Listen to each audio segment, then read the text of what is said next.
the monitoring spirits. Say the monitoring spirits. Bwana Yesu asifiwe sana. Sema monitoring spirits. What are the monitoring spirits? Bwana Yesu asifiwe sana. What are the monitoring spirits? So, what is this that we call the monitoring spirits? Sometimes we keep, and the kind of life we live is a life that you need to check on this one. It's the speaker itself, the feed. The monitoring spirits or monitoring. When we have in our government, we have forces. We have forces like the CID. We have the forces like the intelligence. We have the forces like the army and all manner of forces in the government that keep tracking people. Their role is to understand what you are doing. Their role is to know where you are headed and where you are not going. The role is to know your secret deeds that you are doing. They will be sent to this church to come and monitor what you are doing. They will be sent to even your homes to go and see, it's okay. They will be sent to even your home to go and see what is happening. Bwana Yesu asifiwe sana. I remember one time when I was Mungiki, and I don't know how they came to know, but that is the role they have. My wife and I, we were looking for a house girl. And as I was looking for a house, a girl came. We were desperately looking for a house girl. Then a young girl came, a filthy, dirty girl came to us. And when I looked at this girl, we are looking for a house girl. And this one is a filthy, dirty girl.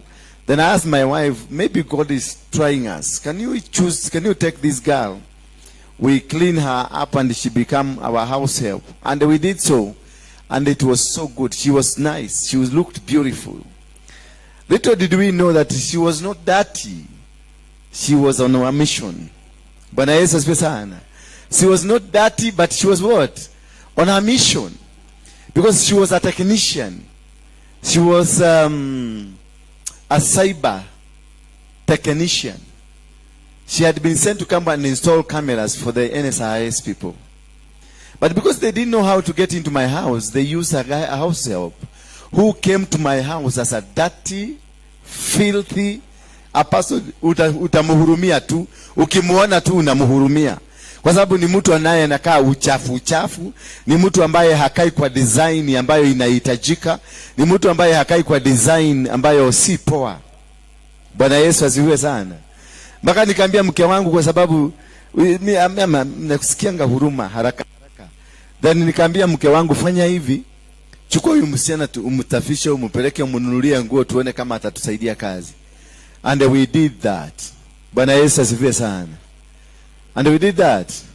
We did that, exactly. Only to come and know that this was not the filthy girl, the dirty girl that we thought she was. She was indeed an NSIS secret operative.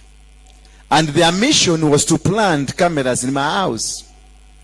Their mission was to know exactly what I'm planning and what I'm doing. And because they knew the house girl will be left in the house to wash, to even stretch the bed and make everything correct, they knew this is the right perfect deal with us. Then we employed this girl for 6,000 shillings. But when I came to check on her payroll, she was paid 200,050 and the house allowance of 50,000. And the difficult allowances and many allowances, she used to take home 400,000 shillings. But she stooped too low to be employed for 6,000. But on a mission. Tell your neighbor, on a mission. On a mission. Yazijakuwa sawa. Hai, jabateria hai. And we stayed with her for 5 months. And immediately after she did her missions and discovered, because in my house I had a private room where we used to meet with my colleagues akina Mainajenga, and the rest. Yes, lift up kidogo tena. Where we used to live and where we used to discuss as a boardroom. And that boardroom, that is what the government was so interested. They knew in my house there was a boardroom, and this boardroom, it was a boardroom that nobody could enter apart from the sacred people in my organization. So they knew the best thing is to get somebody who will work in that house, so to access the boardroom, because they had tried everybody. They had sent the people, the normal people to come and get into that boardroom. And because we knew how to detect these guys, we repulsed them, because it was a boardroom for only 7 people. Bwana Yesu asifiwe sana. It was a boardroom for only 7 people, not more than 7 people. So any person from outside, they knew, will not be allowed inside. So they made sure that they get the house help into my house. And this house help will be used to plant what they wanted. They planted the gadgets, the cameras and the microphones. And we will be listened while they are far away. And they even she came and they installed a system, like an internet system, in my rooftop.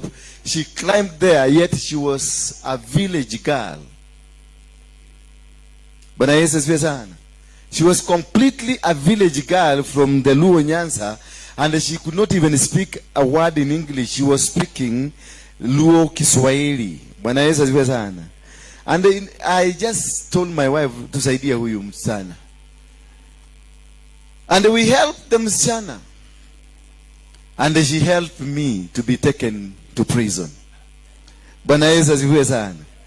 And she planted gadgets. A filthy, dirty girl who never knew how to speak English. She was able to read the gadgets and the coordinates. She put all the coordinates and the cameras in the house.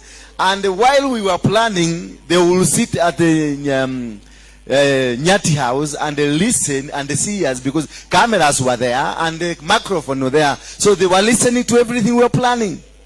So we planned for a month, and when we were about to strike, we were all arrested. And the day we were arrested after she left, like yesterday, because she said she want to go to Nyalugunga to go and see a dead shosho. And when she left with the madarau kidogo. She left and went because she didn't want to come back. And immediately the following day, 5 a.m., as we were about to finish the meeting, the house was surrounded and all of us were arrested. Now, when we were arrested, I was taken to Nyati house. They did a lot of torture. They tortured me. And when I refused, because they tried to get me to cell number 1, where they put water and acid, then they will tell you to sleep there. You sleep, the following morning you will wake up a white person, like milk white. Then you pass from that, the skin is itching all over. They will ask you, where are the guns? Then you tell them, I don't have the guns. Then you'll be taken to this level 2. Level 2, unakuta ni level yuko na manyoka. Bwana Yesu yuko sana. Manyoka kama 7-10 hivi zinakuzunguka, na manyoka kubwa sana. Zinakutomba. And you are saying strong man, you say no, I don't know, because you are sure nobody knows what you are planning. You are sure, pretty sure. Bwana Yesu asifiwe sana. Then they take you to level number 3, where you be unaachiliwa masiafu zinakutafuna vizuri. Wanarusha nyama 2 kilo moja na masiafu unaangalia tu pale. Nyama venye mfupa inafanywa white inanawa. Nyama kilo 2 hivi zinafanyika na mifupa inakuliwa, inaacha mfupa peke yake, nyama zimeenda. Bwana Yesu asiwe sana. Kisha unarushwa hapo ndani for only 4 minutes. In the 4th minute utakuwa umewaambia mpaka nyanya yako alikuwa na behave waje akiwa katika. Bwana Yesu asifiwe sana. I still passed the test. Then I was taken to another level ya mishumari, kukanyaga mishumari huko chini, unapita juu ya mishumari. When they found I'm so stubborn, because I was stubborn and you cannot take me, even if you are sent to come here, you're wasting your time. Bwana Yesu asifiwe sana. You're wasting your time. I'm hardened. I'm handed. nimekaushwa. Bwana Yesu asifiwe sana. Ile kitu ninajaribu kupambana sasa kuelewa inikausha vizuri ni Freemason. Because yes, like yesterday alone I dealt with 22 people from Freemason. Yesterday alone. And by the time I went home I was drunk. Nilikuwa mlevi kabisa. Nilikuwa mpaka nashindwa natembea hivi, natembea ni kama mlevi na dada naenda hivi. So lakini niliwashinda wote. Bwana Yesu asifiwe sana. The day before we saw the 5-star. Did you see the 5-star? The 5-star. The 5-star army is who? A general. Whoever that is a 5-star, sindio? Is a general. Eh? Is there? The president. And then 5-star. Now here we had a 5-star from the Freemasons. 5-star. Zote zimewekwa. Alafu the main hapa. Alafu I went to think I found another one that has tattoo of snakes all over. Then the crown. Ile crown ya queen was here. Bwana Yesu asifiwe sana. Then from there, after that I went to Kabati. Now the king himself. Hata alitaja mpaka majina ya hawa. Akaniambia wacha na hao ulitoa huko kanisani. Bado tunakuja. Kumbe they were here. When I was delivering this guy, they were here. When I was in Thika delivering the guy in Thika, they were here. They were there. Bwana Yesu asifiwe sana. Those are what they call the monitoring spirit. So when I was in Nyati house, and they found this man, and somehow they had a liking of me. And one is now a very senior man in this government. Two of them were previous governors. Two of them, yeah, were from the eastern region and this Rift Valley. And now I have one very senior person in the root of government. Very senior person was the guys who are torturing me. So, and I refused and refused and refused. So this guy, I think he felt some pity for me because they were insisting, Waruinge, when he was a Luo, Waruinge, you're wasting our time. We know what you discuss every night. This question we are asking you, don't you think they are very private? Only 7 of you sit. But we know them. You can't use your brain and say we know. Just tell us. Then I could see sense. This thing is genuine. The questions are genuine. But no. How did they get? Maybe this is witchcraft. Then I literally did we know? Because Nyati house is built and then it has a downstairs. Then a woman came with the high heel. Zile za masio. Na zile za mekanye. Zile za mazio. Asa kakuja kanakanyaka. Tang. Then she removed the specs. Mr. Boss, can you remember this face?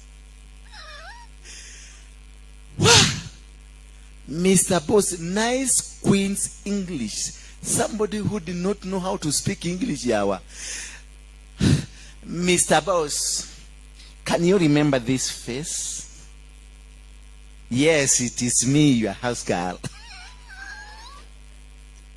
You thought you are 6, and she had my 6,000 of the 5 months. She told me, this is your 6,000. I don't take this kind of money. I am paid, and then her pay slip. Pay slip. This is my pay slip. Can you read? Take back your money. I did my job. That is why you are here. Now tell these people, because if you see me and remember me, what they're asking you, they know. So tell them. Then I said, let me come up. I tell you the truth.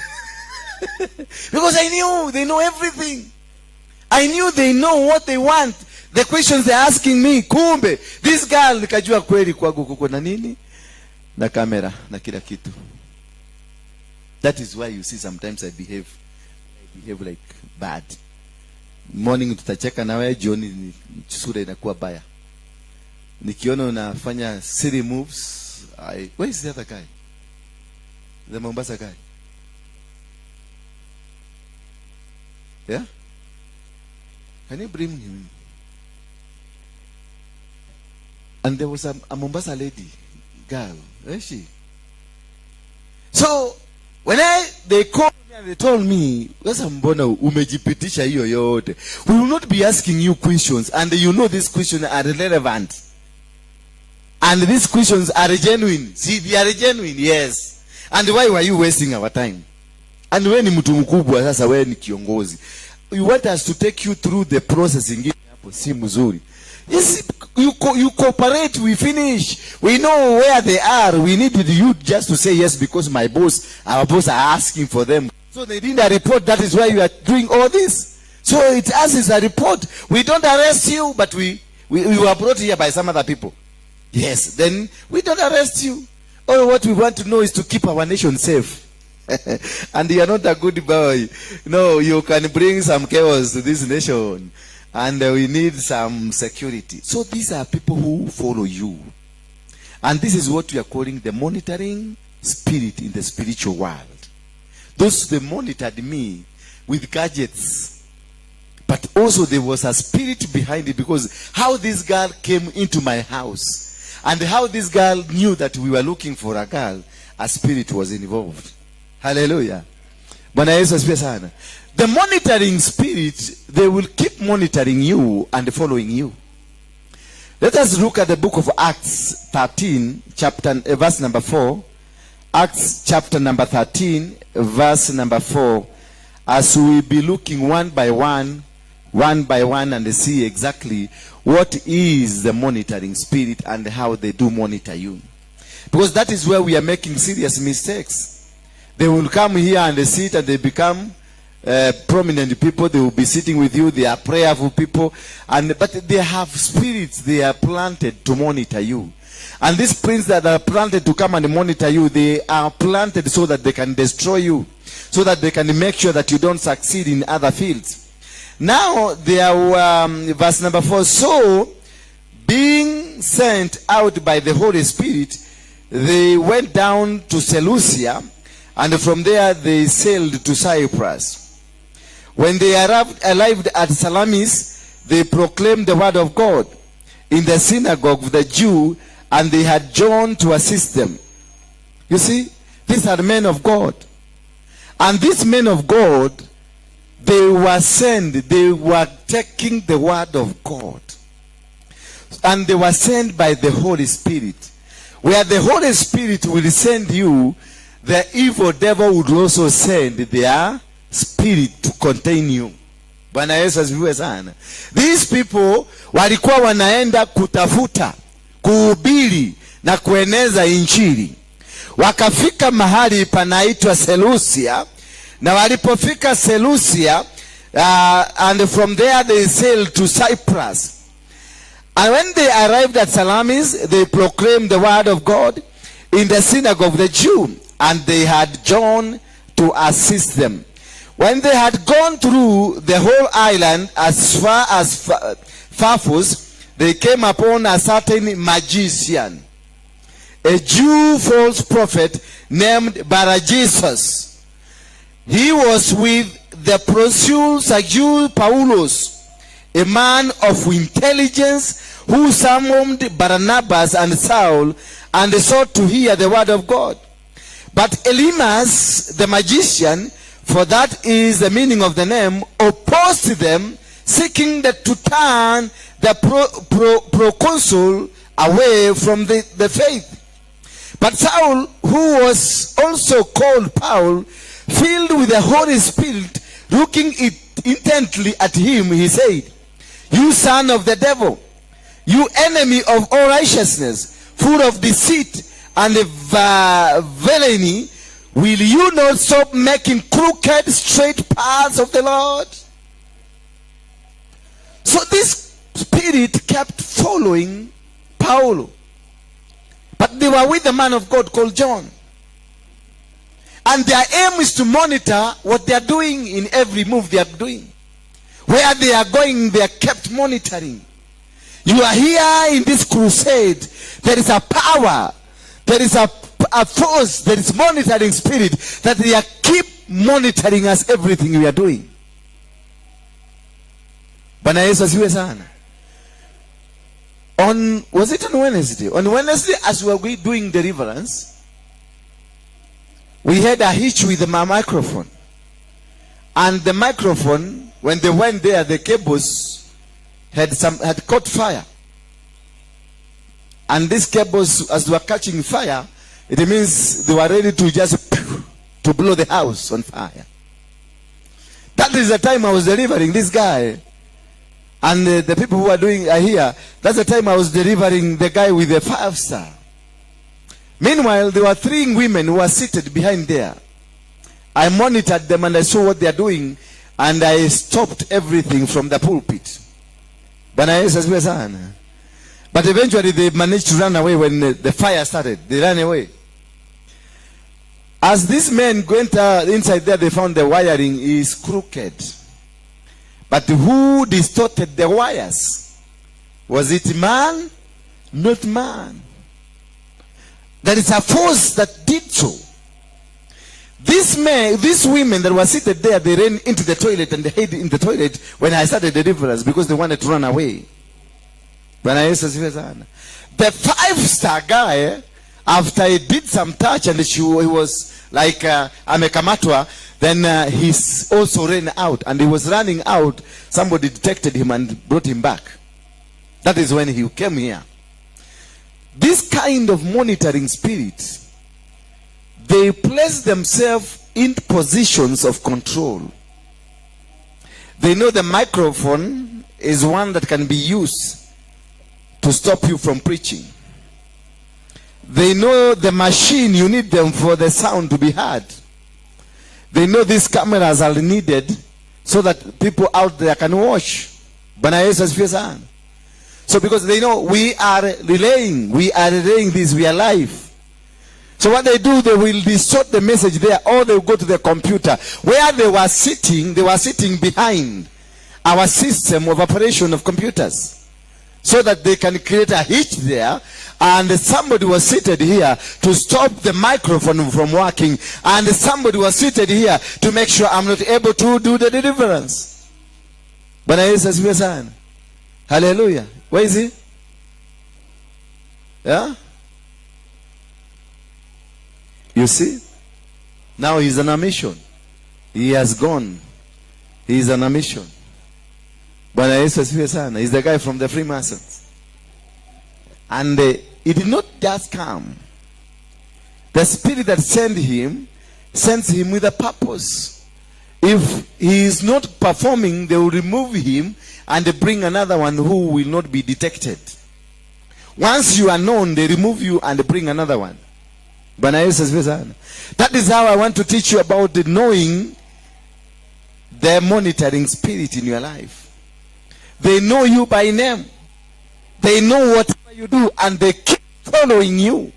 This woman that was with Paul and Silas, the woman kept following Paul and Silas wherever they went. Mahali popote walienda, this woman kept following them until Paul and Silas said, ambia huyu mwanamke, kwa nini anaendelea kutufuata?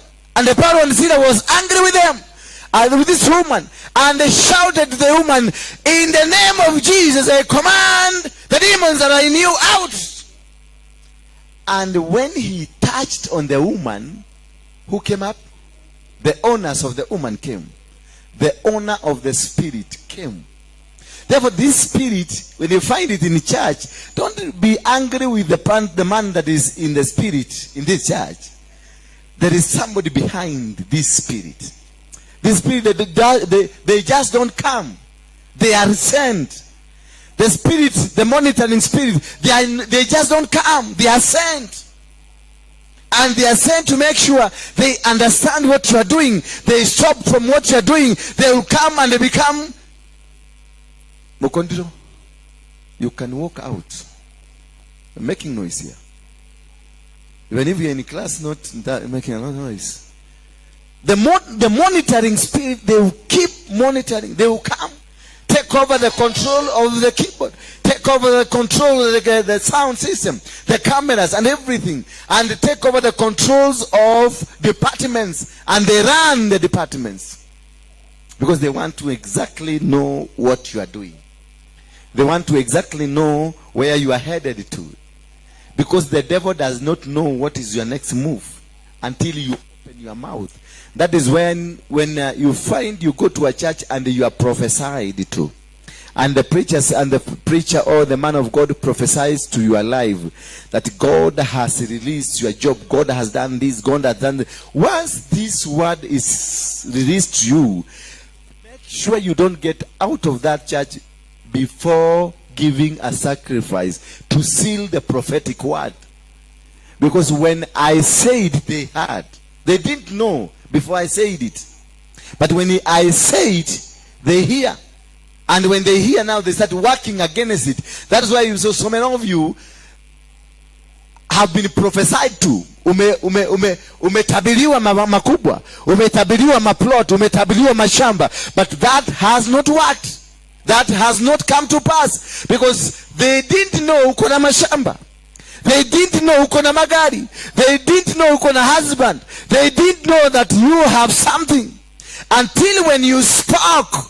Until when it was prophesied.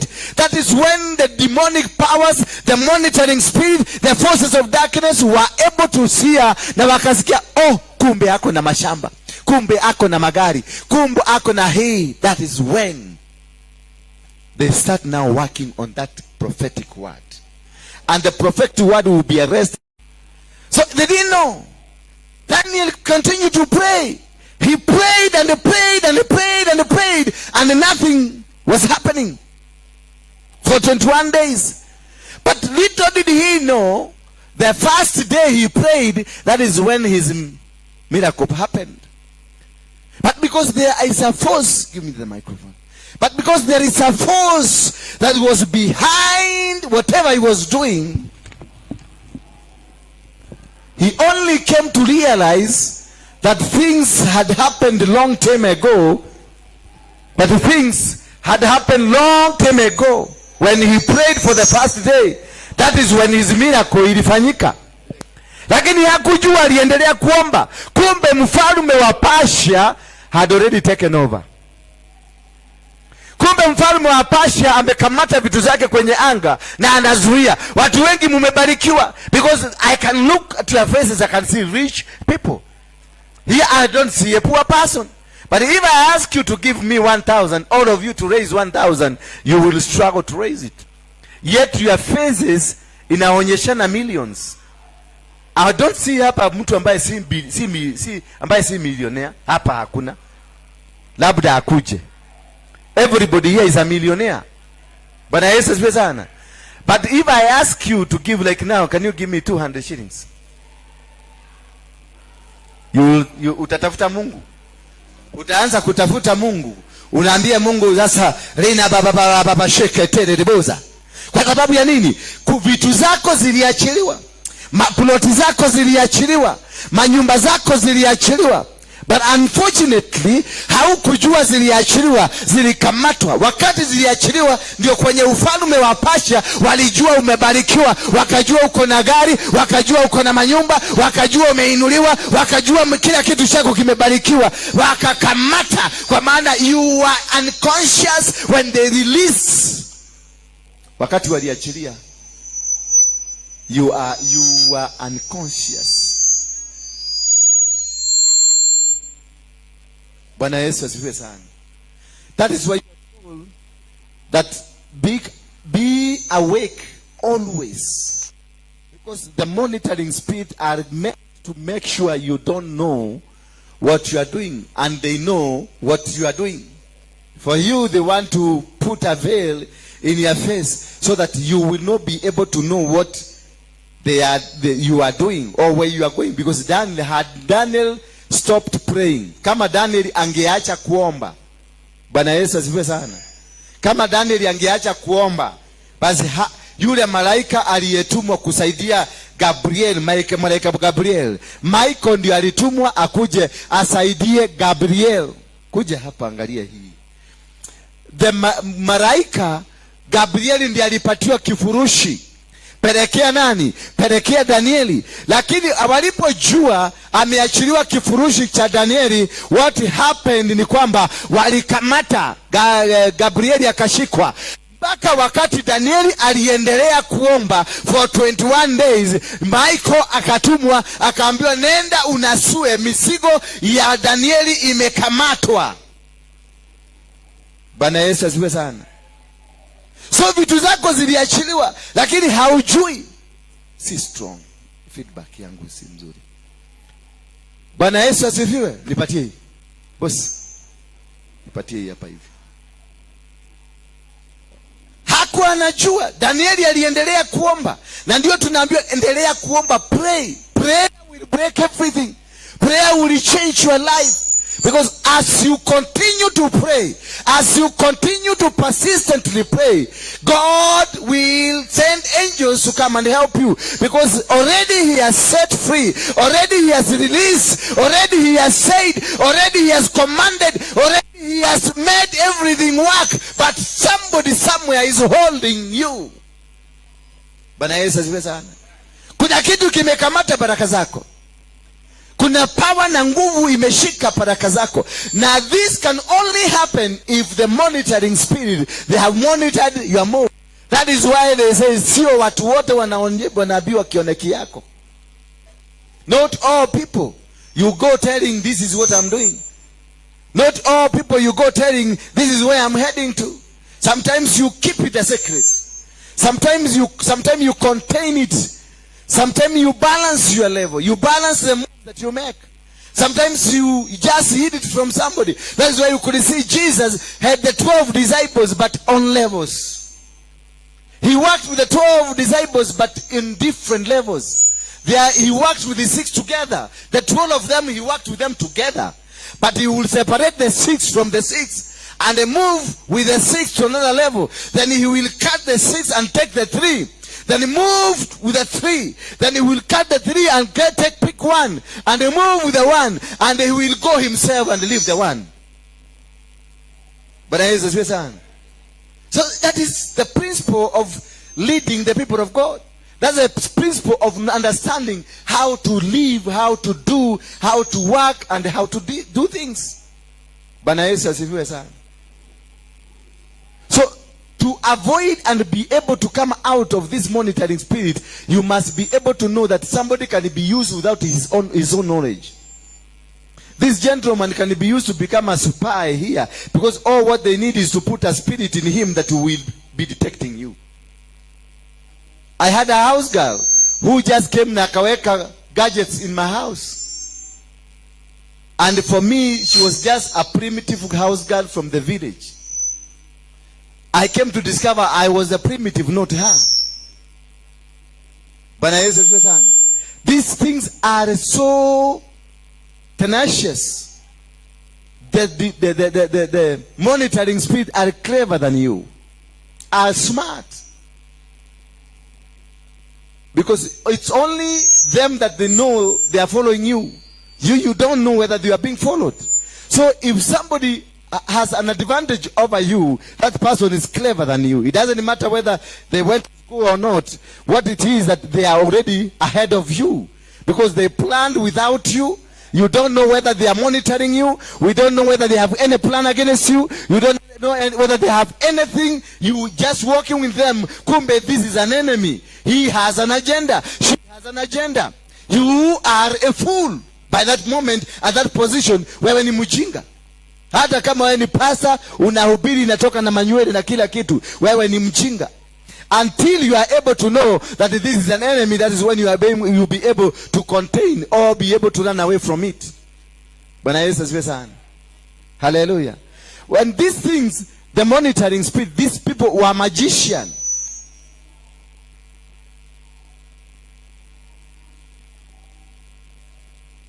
In verse number 9, but Saul, who was also called Paul, filled with the Holy Spirit, looked intently at him. For you to know these spirits, you need to be filled with the Holy Spirit. And that is why we have called for 21 days of fasting. I don't know how many of you are fasting. How many of you are fasting genuinely? Inua mkono wako juu. Those who are genuinely fasting, wachana na ile fasting bandia. Genuinely fasting. How many you lift up your hand? You lift up your hand. While genuinely want to fast. You see now? For this church to be able to know these things that are happening, we must be filled with the Holy Spirit. Bwana Yesu asifiwe sana. The Holy Spirit, the church must be controlled. If we were to fight the Freemasons, if we are to fight the devil worshippers, if we are to fight the witches, if we are to fight those kind of things, we must be for the Spirit filled. And Paul, because he was Holy Spirit filled, aliwatazama intently, aliwaangalia intently, because aliwaangalia na akajua this man is a demon. Because he was filled. And to be able to detect these things, you must be fully, lazima ukuwa umejazwa. Na ile kazi inakuja kufanywa na hawa watu wa devil worshipper, watakuja wa occupy positions where they will control you. Watakaa kiti moja kule nyuma, mwingine kile kwingine, mwingine hapa mbele, mwingine kwa kona. They plan how to attack and make sure everybody is sleeping, including the preacher of the day. Takuta tayari anaongea lakini analala. Uko ndani amelala. Ile neno alikuwa anataka kuongea inapotea. Because they will send the spirit to make sure that you don't make it. If you are to preach against the Freemasons, they will send their own people to come and make sure you don't preach that message. And if they found that you are still preaching, they will stop the machines. If you are a preacher who can only preach with the machines, you will stop your preaching. Hallelujah. So if you know, ukijua machines ndizo wameingilia kwa machine, unaweka microphone yako chini, unaifungua kinywa. Bwana Yesu asifiwe sana. The next thing watafanya, watakunyonga huko. Utajaribu kuongea, unasikia because they want to stop you from speaking. Bwana Yesu asifiwe sana. And this can only happen if the church is dead spiritually. This can only happen if the ushers of the church are dead spiritually. Because the ushers are more important in a church than even the pastor himself. Bwana Yesu asifiwe sana. That is why you see, I'm ever very careful with who is the usher. Because the usher are the gates of the church.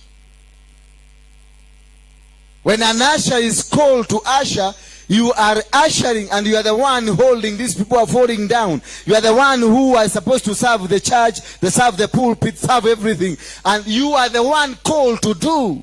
You are the one who are supposed to do this ABCD. Therefore, you are called to be of integrity. Paul was filled by the Spirit of God. Therefore, was able to detect. Bwana Yesu asifiwe sana. So these people will come and occupy positions of control if you have an usher or ushers who are not detective, who are not filled with the Holy Spirit. They will run away of the church when the deliverance starts because you have people who are not filled by the Spirit to detect them and to know where they are going. When I'm doing the deliverance, you will find I'm holding her, but I'm looking at her. Because I want to see the coordinate between her and her. I also want to see the coordinate, because once you arrest one spirit, the spirit coordinates. They coordinate. There is coordination that happens. You find them, they are coordinating. The one seated there will be coordinating with this one, and this one will be coordinating with us, and they will be giving to each power. When your power is drained, this one will assist you, will lift you up, because they came for a fight. It's only that they have been arrested, they have been captured. So this one who is free will assist you who have been captured.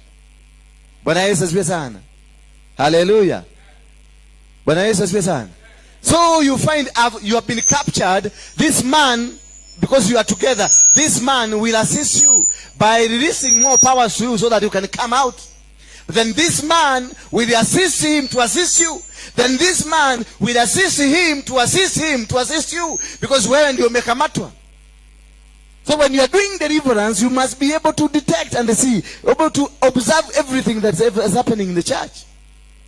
Not that baba toka because umeona mtu ameweza kuchafanya na wewe unakimbilia hapo na kaa hapo tu unaangalia tu ni huyo, kumbe the operations are being done elsewhere.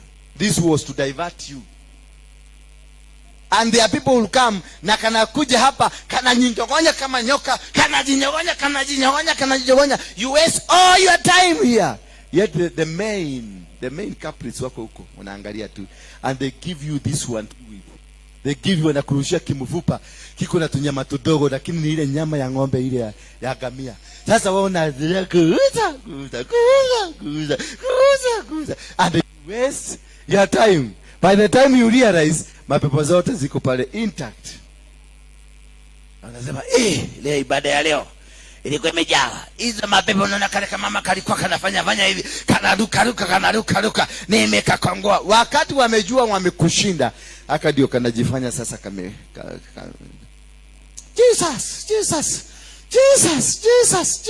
Jesus. Na hakuna umewaacha wakiwa intact. Bwana Yesu asifiwe sana. So ni muhimu sana wakati unafanya deliverance ujue kuna monitoring spirit. They are monitoring you. They are looking at you. You must be able to be filled by the Holy Spirit. You must be a Holy Spirit filled person. Mtu ako na anointing. You must have the anointing with you. If you are coming here to fight demons in your family, ambazo ziko kwa familia, because some people wananiambia niombe, wananituma wananiambia nimetoa sadaka yangu niombe. Yes, it's good, I'll pray for you. Lakini anakaa kidogo anaongojea apone immediately na aponi ama hiyo kitu iondoke immediately. No. You must understand that Daniel was a man of God. And Daniel alipatiwa vitu zake the very first day alianza kuomba. But alizipokea 21 days later, because kuna mfalme wa Persia ambaye anakamata. Nitawaombea na niprofesaye mumefaulu, lakini there is a king of Persia who has been monitoring every move. Atakuja na atashika vitu zako hapa kwa anga. So kama wewe si muombezi, kama wewe haujui kusukuma, kama wewe haujui kujitetea katika ulimwengu wa kiroho, vitu zako zitabaki kwenye anga ukingojea hapa kwenye ardhi. Bwana Yesu asifiwe sana. Utaishi kusema mimi niko na huduma. Mimi niko na huduma, nikifanya hivi nasikia niko na anointing. Ile anointing niko nayo is so powerful. Yes, you got the anointing, but the connection of the anointing you don't have, because the monitors, they are able to monitor you and stop you. They are able to stop you from the prayers. They are able to stop you from the fight. Because when you are doing the 21 days prayer, we are initiating a warfare for the year. So what they will do, they will come and bring you ukasirike. Ukasirike tu kidogo, ukasirishwe, huyu akasirishe huyu, and you are in prayers. That ndio maombi imeanguka, wameshawa wagonga. Yesu asifiwe sana. That is the day unakutananga na ule anko mwenye hamjai kutana, anakuambia twende tukakule Intercontinental. Una imagine chakula ya Intercontinental nitawacha ama nikule? So acha nikule tu niongezee siku nyingine moja kwa ile 21 days. That is the day utakutana na watu familia yenu wanakuinvite makondoo na mambuzi zinachomwa na zile nyama zinanuka vizuri, manukato mazuri. Bwana Yesu asifiwe sana. That is the day unaitwa na show. Na ndio anasema naachilia kiradhimo, na kuachilia kiradhimo lazima ukule rofaru moja. Unasema hata Mungu anajua tu, Mungu anajua tu singeepukana na hii. Bwana Yesu asifiwe sana. Singekupa, because they want to remove you from the prayer. They want to remove you from the warfare. They dismantle you from the warfare. Once you do it, you are disconnected completely. A report is sent here and tumemkamata. Umekasirika na makasiriko yako, a report is sent here tumemkamata. Umetegwa kwa mitego midogo mdogo, report inapelekwa kwa tumemkamata. So you will not be able to execute the plan of the year. You will struggle because they want you to struggle. And that's why always we do a 21 days or a 40 days prayer in the beginning of the year, so that we command the year. We can put the year into the authority of heaven and remove the year from the authority of the earth. Bwana Yesu asifiwe sana. Hallelujah. So that is important of understanding. What will turn you away from the authority? It is this thing that we call the monitoring spirit. Bwana Yesu asifiwe sana. And they said, verse number 10, you son, you see, They are not ordinary people. These spirits are not ordinary. You sons of the devil, you enemy of all righteousness, full of deceit. So these demons, in the name of monitoring spirits, one, they are sons of the devil. So they are not ordinary. They are not just ordinary army that umezoea kupigana. They are not ordinary things ambazo umezoea kupigana nazo. These are sons of the devil. That's number one. You must know. The monitoring spirits are sons, exact sons of the devil. They are not agents. You must know that. They are not agents. They are not supervisors. They are not any other things that you think they are. These are the sons of the devil himself. So you can imagine what kind of a power they are carrying. Bwana Yesu asifiwe sana. You can imagine what kind of a force they have. You can imagine what kind of a damage they can do to you. They are what they are. To know these demons and be able to understand them, one thing, they have characteristics and they have agendas, they have special missions, and they have special things they do. And for them to qualify,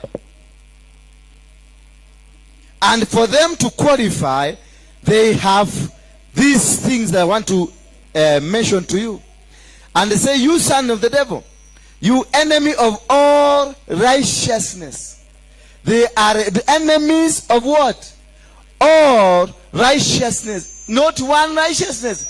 Every single righteousness. They are enemies of the righteousness. So that is one second characteristic to understand the spirit, monitor the spirit. They are sons of the devil. And number two, they are enemies of righteousness. Number three, they are full of deceit. They know how to deceive you. They will come and pretend they are filled by the Holy Spirit. They will come and pretend they know the Word of God. They will come and pretend they know everything that you need to know. They are good. They are righteous. They are understanding. They are caring, but full of deceit. They will make sure they deceive you. They will make sure they give you nice things. They even can come with money. They can even come and do nice jobs here. They will come and do some good services with you. They will come and be the good preachers here. They preach the word of God. Wakiomba mpaka kila mtu anasema next time tunahitaji huyo mzee amekuja kuhubiri leo. Huyo mzee ako na power hata kuliko pastor wetu. Because they know how to deceive. They will deceive you. They are cunning. Lakini inside, these are pythons. Wanajua kuongea vizuri. They are humble. They can decide to humble themselves. They can decide even to lie down. You tell them lie down. They pretend to be so good. They are there to help you. But they are full of deceit. By the time you come to know them, you're already down. That is why you see many preachers who are Holy Spirit led, they don't behave normal. They don't behave that good pastor that you want to have. Pastor wetu ni mzuri. There's a time utakuja ukutana na mimi mpaka unichukie kwa sababu I can see that when Peter was speaking to Jesus, and Jesus told him, you devil, get out of my back. Because Jesus knew this is the monitoring spirit. This is not Peter. But Jesus is son. This is not Peter. He knew this is a demon that is speaking to him. They pretend to be good. You ask them for favors, they give you quickly, very quickly. You ask them for assistance, they give you very quickly. You do everything, they are just with you. They are holding you. And these spirits sana inaigianga watu wanaitagwa or the founders of organizations. The founders of this church. The founders of that organization. The founders of that company. The founders of that school. The founders. These people, they come, wazaliwa. wanaitango wazaliwa. They are mostly used by this spirit because they deceive you that tumesimama naye. Na netoro gameta na mahujosho. Tumesimama naye. Tumemuombea. Hata guo kiangalia siku hizi guo haigia na ni vile tumemkuombea. Lakini they are snakes. They have been positioned to make sure you don't move to another level. They have been positioned to make sure you don't succeed. Every time they will cause, kila wakati unataka kuondoka, unasikia kakitu kametokelezea. The same kale kalitokelezea 10 years ago kametokelezea. Unaanza tena vita za kupigana na watu fulani. Unaanza tena mambo ya kufanya. Unaanza tena mambo ya kesi. Unaanza, once you understand this is a demon, na hii demon inaingianga kwa kampuni yenu, inaingianga this style, make sure you destroy it completely. It does not matter even if you lose that person. You better lose the person, but make sure you don't repeat the class. Because they will come in the form of your wife. They will come in the form of your husband. Boss.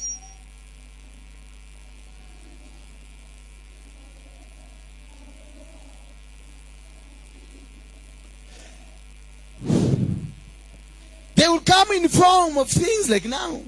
You can see? Hallelujah. Bwana Yesu asifiwe sana. Leave the voice the way it was. These spirits are intelligent. They are just not ordinary. They are very intelligent. They know when to do and when not to do. They know the time to strike, not the time to not to strike. They know when to comfort you. They know how to make you. They know how to make you relax. Na unaanza kurelax, unaona huduma imeanza kuwa sawa. Sasa una relax, unaanza kwenda kule mkahawani kukula kahawa kwa maana sawa imeisha. They know you've been going to the mountain. They will stop you by releasing mambo hilo nataka umengangana sana kupigana nayo. They release it. And when they set you now, unakuwa comfortable, unaacha kwenda mlimani. Sasa ukiweza kwenda mlimani tena wanakuswaga. Na wakuswaga watakuswaga vilivyo. Bwana Yesu asifiwe sana. Sasa Mungu alibadilisha kwa nini?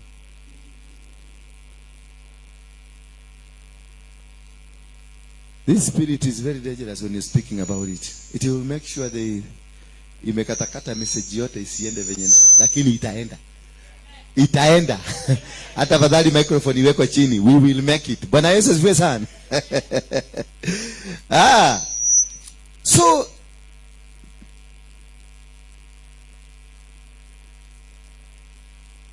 why are we monitored? We are monitored because we are sent by the Holy Spirit. We are the sons of the Most High King. We are the sons and daughters of the Most High. That is why we are monitored. So this spirit will not leave you even if you get, ukiingia kwa ndege inaingianga na wewe. Ukienda Uganda, they go with you. Ukienda Dar es Salaam, they go. It doesn't matter which country you have gone, the spirit knows how to climb an airplane. Bwana Yesu sana.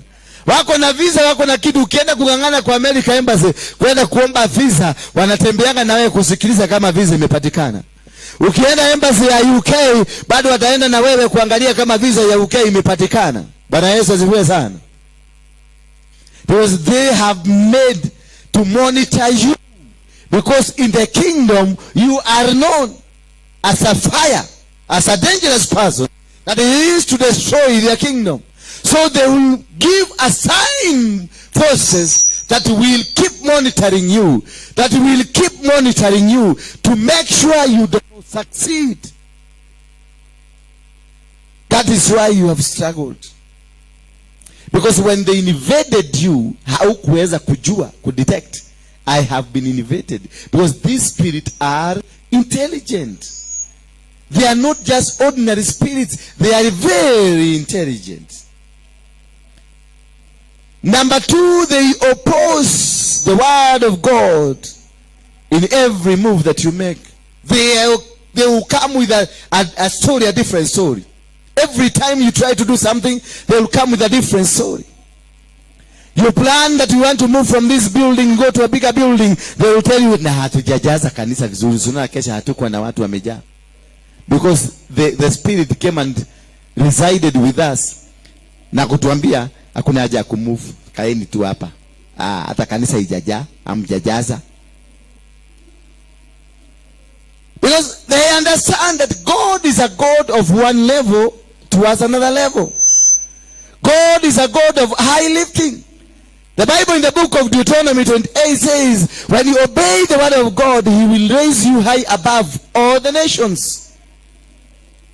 So they know by obeying God, you will succeed. So what they come with, they make sure you oppose the word of God. They make sure that you fight with your pastor. They make sure that they fight with the man that's your spiritual leader.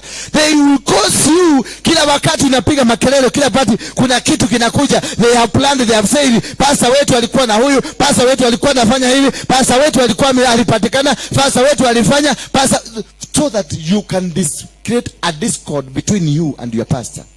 That is the main aim. Once they succeed in that, they go for another mission. Now wengine wanakuja wale wakupiga vita, wakumpiganisha. Bwana Yesu asifiwe sana. They are in levels. That's why I said they are very intelligent. They are in levels, and all their plan is to make sure you are opposed to the plan of God. We are going to Thika, and when you are Thika, this is the building, but they will tell you no, Thika sasa unaenda, nani atakufuata? Imagine wewe umekaa Kiadutu, na wale watu wanakujua ni Kiadutu ama Kirajon, hao tu ndio wanakujua. Ukienda Thika watu na hiyo nyumba ni shilingi ngapi kukomboa hiyo nyumba? Mwenye utakopesha hiyo inakuja na kuzungumzia vizuri sana, na inakupatia story mpaka unaona tu sasa tutakuwa tukitoa wapi 50,000, tutakuwa tukitoa wapi ya Thika? Kai tafanya nini? Na watu wote kule Kirajo na huko Kiaduku ni watu hawana pesa. Sasa zitakuwa ikitoka wapi? Bwana Yesu asifiwe sana. So they will come and give you a story that will comfort you. A story. Na hata watu watakuja kukwambia, hedi waguruka nereu. Yaani mapasa na ulienda kuomba tu ushauri. Uambie sasa pasi nataka kwenda huko town, unaonaje? Hedi waguruka nereu. Ule ukugia gishonoko utaibika, maana hakuna hata kaubwa hata kanyau, hakuna katakuja huko kwenu. Bwana Yesu asifiwe sana. Hallelujah. They only want, because it has been prophesied that you are going to Thika town and you will open a church in Thika town. So what they want to stop you, it is obeying that word of God. Bwana Yesu asifiwe sana. It is obeying what? That word of God. And once you obey the word of God, you are disconnected from the plan of God. And they wanted just to create a discord between you and your God. And that is where most of us, we have lost it. That is where now tunajikuta kutoka kwenye shida, kwa sababu the word that was spoken to ukaambiwa utaanzisha, utafanya hii kitu, and the Mungu akaanzisha hiyo program, alafu mtu mwingine akakuja kumwambia guy, uko umeenda supermarket asifugulia, kuna mama mwingine alifugua na alifuga huko naenda, walikuwa kuna muidi aliweka wholesale, hata alikuwa anauza less mara mbili, lakini alifuga huko. Kuna na wachawi wabaya huko Kitoboa. Ai we kai wewe tekera kwa dena nike huko tamakano wa dena no adira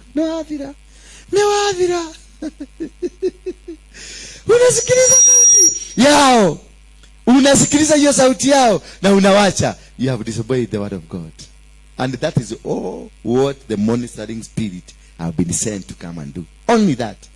Yegine wachana nao, they are not interested with it. Yegine, they are not interested. Hiyo tu, because what spirits are leveled in different operation. Kuna kama tuko na Kenya Army, tuko Navy, tuko na Kenya Air Force, tuko na Flying Squad, tuko hizi vitengo mbalimbali zinafanyanga kazi mbalimbali. They are all armed forces but with different functions.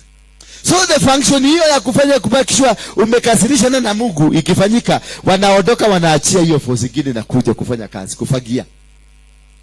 Bwana Yesu asifiwe sana. So that is very important, to surround yourself with the people you know they are taking you somewhere. To surround yourself and also walk around. Usiende tu kukimbia, usiende gari kubwa ukienda ukipata kimwanaume kizuri. Sio kwenda kukiingiza tu kupeleka mbio. Ati nimepata rufadu wangu sasa yeye. Hapana, take your time. In a ministry like this one, I have to take time with you To know these, huyu ana behave hivi, huyu ana behave hivi. Then there are people, kumbe ni watu wa short term, na unamweka huko mbele. Na ni watu wamekuja short term for 2-3 months waende. Kuna watu walisikia mururumo imekuja, wakakuja, wakatufuata. Bwana Yesu asifiwe sana. So you must be able to walk with this person for a few days. Walk with them. Si jeni kukimbilia ati huyu ni pastor mzuri, huyu ni mshirika mzuri, atakubreathe. Hata amekuja na ametununulia viti, amekuja na amefanya. Wacha anunue kwa sababu hata beba. Lakini also discern every spirit. Hata mimi discern me. Every word that is coming from me, discern it. Bwana Yesu asifiwe sana. Anybody, treat anybody as the first class enemy to you. Everybody that comes to your life, unamtreat as first class enemy. Na sio kila siku tunacheka na wewe Karo. Kuna siku tutacheka na wewe vizuri, the next hour unakuta mimi ni nyang'au. Na kuangalia na macho mengine mpaka unashida. Wewe unaona tu manake. Nakutaka watu wanasema mimi wewe kuna mtu anaweza kukuelewa. Kwa nini? Because nilifundishwa na ulimwengu wa dunia, na flying squad, nikafundishwa na NSIS, nikafundishwa na military, nikafundishwa mimi nimehangiwa na kamba huko juu na ndege ya chopa. Huko wananihangi kama wananiguzisha baharini. Sio kama mlisikia askari alikuwa anaitwa Kamude alikufa. Kamude was bad news. Huyo alinishika huko Makoyo, alikuwa best Makoyo. Bad news. Aliniacha kama nimekufa. Kumbe mguu wangu ni mkubwa. Bwana Yesu asifiwe sana. So these things, they come to put an opposition in your mouth against the word of God. Tells you he's taking you to America, unaanza kuuliza sasa, wewe hata hakuna, si hata kilani, in your entire village yenu hakuna mtu ashaitoka na huko Keshagi akakuja Nairobi. Sasa nyinyi sisi tutaenda Nairobi America aje? Sasa demon inakuja na kuuliza kama hakuna entire village, hakuna mtu amekanyaga Nairobi. Yule ameenda mbali sana, ameenda the next village. Na akienda next village, yeye ndiye anaendeshaga puda ya the next village. Ile kazi anafanya kubwa sana ni ya kupuda, ya kuchota ya watu maji. Sasa huyu nabii alikuja akakwambia utaenda America. Sasa hebu wewe una kisho mzuri wewe. Hata pesa ya kupata passport, hata huna kitambulisho. Ile kitambulisho uko nayo ni ya 1900. Ni ile old fashion. Sasa ukiangalia hivi unaona kweli. Kama hakuna mtu ameai kwenda. Sawa, how will I go? Unafanya mahesabu yako. Nothing's working. Bwana Yesu asifiwe sana. Nothing's working. So once you start thinking the way they are thinking, you become opposed to the word of God. Because the word of God says you are going to become. They will tell you you are not going to become. And when you sit down and they start thinking like them, you have become, you start a war with God. Therefore, they have achieved. They have been able to bring you down. In verse number 12, then the proconsul believed when he saw what had occurred, for he was astonished at the teachings of the Lord. Now Paul and his companions set sail from Paphos and they came to Perga in Pamphylia. And John left them and they returned to Jerusalem. But they went on from Perga and came to Antioch in Pisidia. And on Sabbath day they went into the synagogue and sat down.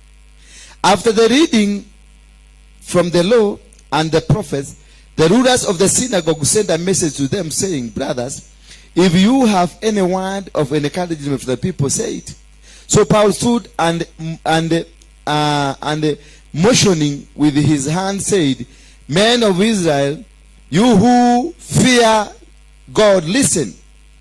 Then God of these people Israel chose our fathers and made the people great during their stay in the land of Egypt.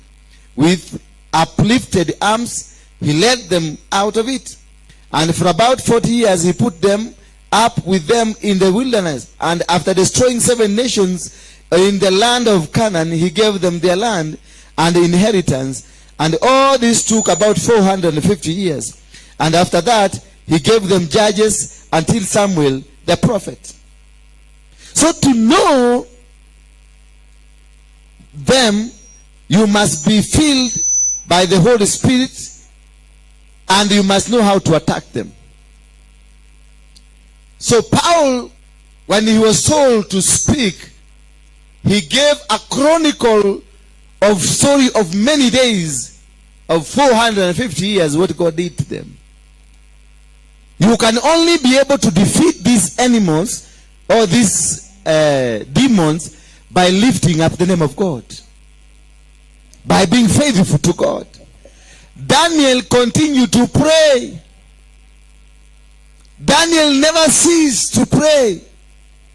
The only thing that you are sure of is the prayer, that you can find this prayer in the next step. Where you are going, you can pray today, and where you are going 100 years to come, and see you find the prayer you prayed is waiting from you the other side, because you prayed. And this is the only way you can be able to win a battle against the monitoring spirit, by lifting up and living godly and walking godly, because these are not ordinary, they are sons of the devil himself. Bwana Yesu asifiwe sana. And you can imagine, if you attack the son, who will come? If you attack my sons, who will come? The father will come. So these are not ordinary things. When you see the monitoring spirit, they have been able to destroy and tatter families. Many marriages have been destroyed by these spirits. Businesses have gone down because of these spirits. And even ministries have gone down because of these spirits. They know how to navigate. They know how to behave. They know how to dance. They can come. They know how to sing. Bwana Yesu asifiwe sana. They know how to preach. They can come here. Na as he preach, baka ukiangalia unasikia mnaona baka pasa yenu hakuna mahali anaonekana hapa. Muraigwire kihujo kiu. Aliongea ile maneno inakuaga kwa hii kanisa. Ni uraigwire kihujo kiu kai. Hii mudo shida na power. Mudo arahujeria kaigwa ni arahujeria. Kinya kaigwa kespeki nasikia kitu kinafanya hivi kinaniinua hivi. Baka unaona mtu ana describe fanya kimudu kilikuwa kila mwino kila venye hiyo spirit kumbe ni the sons of the devil wakiwa in control. Bwana Yesu asifiwe sana. Never trust anyone when it comes to the monitoring spirit. Anybody can be used, including myself. Bwana Yesu asifiwe sana. Tusimame kwa miguu yetu. I hope mumesaidika.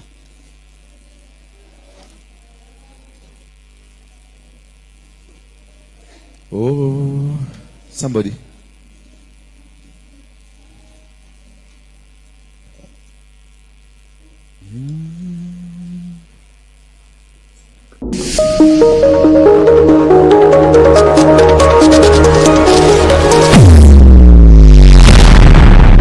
Bethel Clouds TV.